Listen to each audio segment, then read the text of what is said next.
Nature na nature talaga. Yan o.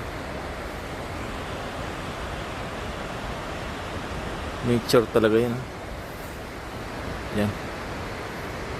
Paraiso yan. Ito yung mga tubig na dumadaloy galing sa summit ng bundok eh. Ano, kasi snow kasi yan eh, natutunaw. Kaya dumadalo yung tubig sa baba. Sa baba naman may mga falls yun. Pakita ko sa inyo mamaya. I'm sorry. Yan o. Babasa ka talaga dito pero sulit eh. Yan o. Ito yung tubig. Ito yung snow na natunaw galing sa bundok. Yan o. Kita mo talaga yan, no? Mababasa ka talaga dito. Sobrang ganda. Yan, no? Yan, no? Kita mo talaga yan, no? Hanggang baba na to. Basa ka dito, pero sulit naman. Ang ganda. Grabe. Woo! Yan, no? Yan. Daanan niya papuntang baba, oh. Yan o. Grabe. Yan o. Falls, grabe.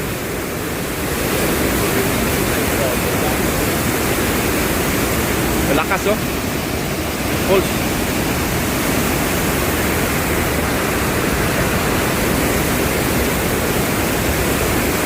Yan. Grabe yung bulog ng falls o.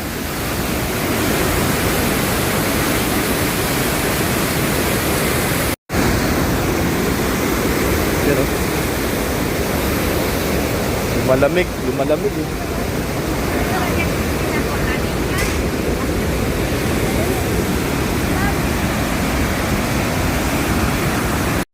Pagdaanan to, puntang baba eh.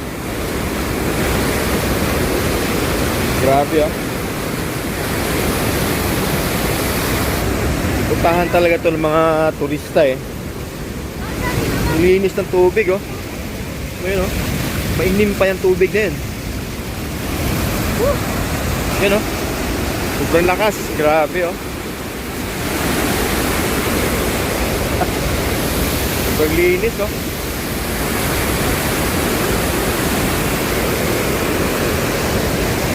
Yan. Ito yung tubig na galing sa bundok. Ito tunaw na snow yan. Snow yan eh. Ito tunaw. Yan o. Maagos yan pababa o. Yan o. Linis yan, no? Bago siya pababa. Yan. Yan tutunaw yan eh. Galing yan dun sa bundok eh. Grabe.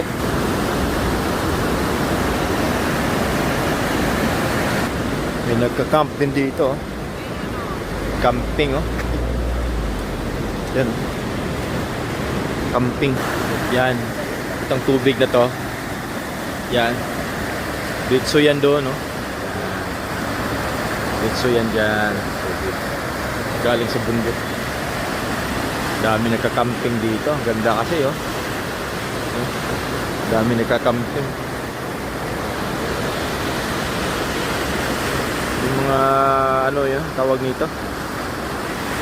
Mga bus, home bus.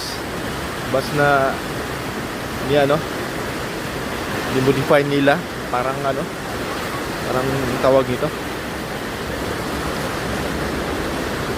nandun sila nakatira, magbakasyon, magstay. Yan o. Yan. Lilinis tubig o.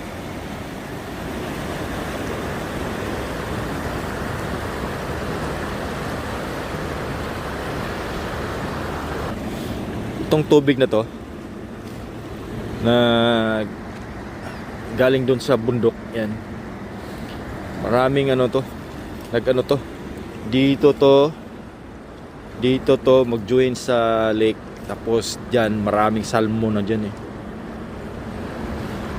Maraming salmon na yan eh. Alam mo ba yung Norway, itong bansang to, Isa to sa ano biggest supplier ng salmon sa buong mundo yung Norway. Kaya yung lake na yan, pag mag ano ka dyan, mag fishing ka dyan, marami kang makukuha ang salmon dyan.